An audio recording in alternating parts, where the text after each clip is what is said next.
4 ways to deal with children who constantly misbehave. Hey there, I'm Charlotte with Colorful Teaching for You. Thank you so much for joining me. I've had students who have thrown desks or chairs across the room.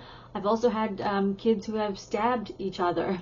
And so it was a trying time, right? And things, like one moment your child is really happy and suddenly something triggers them and they are having this big meltdown.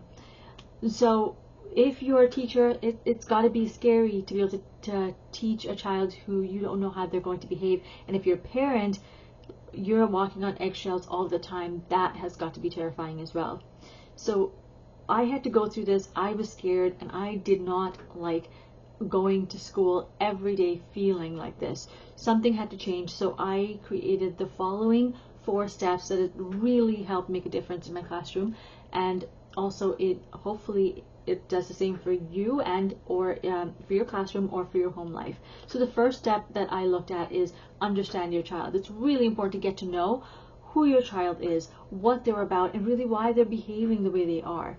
We want to be able to get into their minds, and you know, in the beginning they may not just open up to you. This may take time, but making sure that they know that you're there for them is really important. Making sure that they know that you're here to talk to them and listen to them, really listen to them, is important. So I have listed out 7 different questions that I want you to be able to talk to your children about. And I've listed these questions out. If you, in the description, if you look at the description, it says full episode. Go to step number 1 where it says understand your child. There's 7 questions that I want you to go and ask your children. Some of it might be that you just do some self-reflection, and some of it you are going to talk to your children about, okay? The second one is spot the triggers. So once you've talked to your child, really talk to them about what is causing them to behave that way. Like, there is usually a point where they know that something's going on and it's going to push them over the edge. Maybe a child said something to them, that's caused them to get really angry. Maybe it was a word, maybe it was an emotion. When I was a teenager, I used to blow up at the littlest things. I know not many people know that about me, but when I was at home, it would happen because I didn't always have the best home life. And so the smallest things could cause me to blow up. And when I mean the smallest things, I'm saying I needed to be able to control my environment. And if something went awry, I wasn't able to control it, I would get angry, and I didn't know how to handle that emotion, and so everybody else had to deal with that consequence there. Now, the third step is to create a safe environment. I wish someone had done that for me, and so I do that for my students.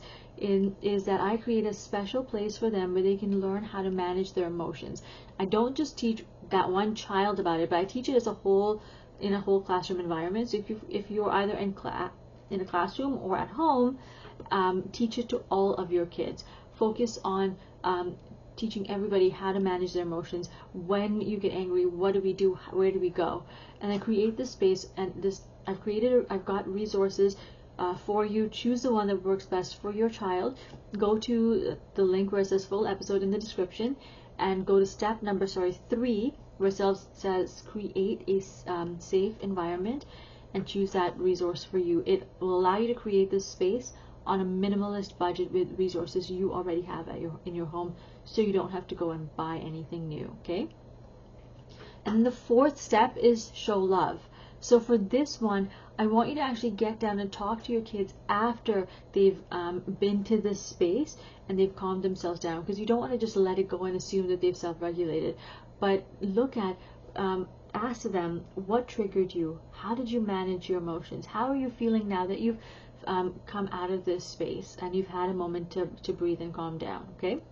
And then I want you to get down to their level and actually look them in the eye and say, and let them know that you are there for them and you appreciate what they've been through, and the fact that they've worked on managing their emotions. And then if it's possible and if it's allowed, then I'd like you to actually give them a little bit of a hug, because it'll help calm their nerves down. Also, just being able to feel your heartbeat will help them feel more connected to you as well. Okay, so today we've looked at 4 different ways to help children who are constantly misbehaving. The first one we've looked at is understand your child. The second is spot the triggers. third is create a safe environment, and the fourth is show love. We've also looked at why it's important to focus on helping your child. Okay, if you have any questions, feel free to message me. In the meantime, thank you so much for joining me. Remember to create, experience, and teach from the heart. Take care, my friends. Bye.